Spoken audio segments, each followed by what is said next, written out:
我买了一张25块钱的车票，打算去乌梢岭。黄土高原、青藏高原、内蒙古高原在这里交汇。霍去病、修图王、张骞、玄奘、林则徐都曾在此留下足迹。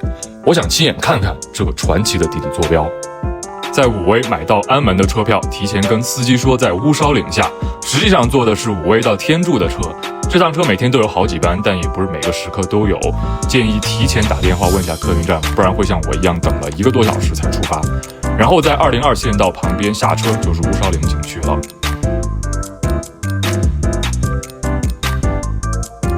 那个方向就是去天柱的方向。我问了一下司机师傅，他说下午5、6点钟之前都是有车可以去的，所以不用担心找不到车啊。这是一个不要门票的景点，山下有卖东西的小商小贩，可以友情支援一下。爬山的步道修得很好啊，海拔3000米，看起来不会太困难。书剑恩仇录的第5回，乌梢岭口拼鬼峡，赤套渡口扼官军。金庸写道：这天要过乌梢岭，那是甘凉道上有名的险峻所在。9月天时，径自飘下雪花来，一边高山，一边尽是峭壁，山谷深不见底。这是金庸想象中的乌梢岭，更像悬崖，实际上呢是一片青翠的山脊，不过也写尽了山岭的陡峭。爬到山顶了，然后我是属于可能爬山爬得比较快的那种啊，上来的话也就花了30分钟，走走停停的啊。但是如果说不是很喜欢爬山的朋友的话，上来我估计1个小时也够了。不过这海拔也有3000多米了，所以还是稍微慢一点。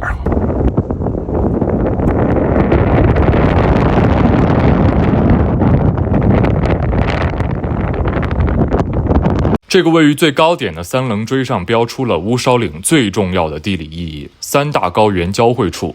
它同时也是中国地形第1和第2阶梯、季风区和非季风区、内流区和外流区的分界线，简直是高考地理的绝佳背景材料。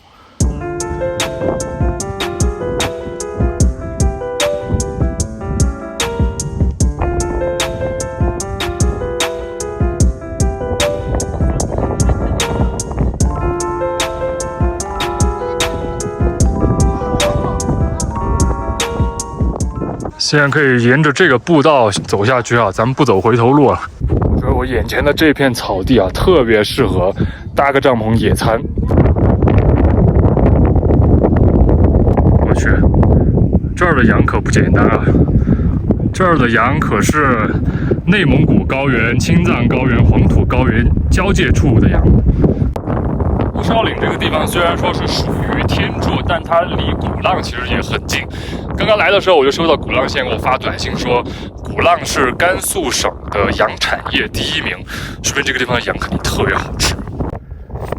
而且它们的背上都有一道红色的线，有没有朋友知道这是什么品种的羊？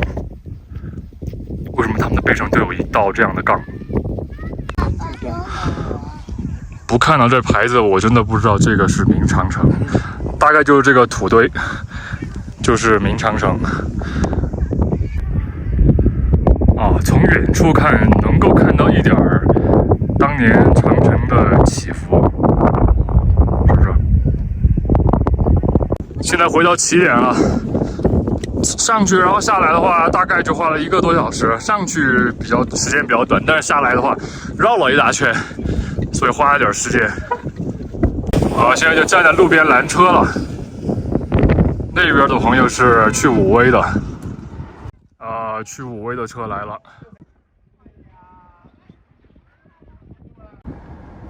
我很幸运的搭上了一辆过路的小巴，不然不知又要等多久。然后远处的山岭上突然出现了壮观的明长城。乌梢雨雾乱云飞，汉室旌旗绕翠微。此情此景将诗句具象化了。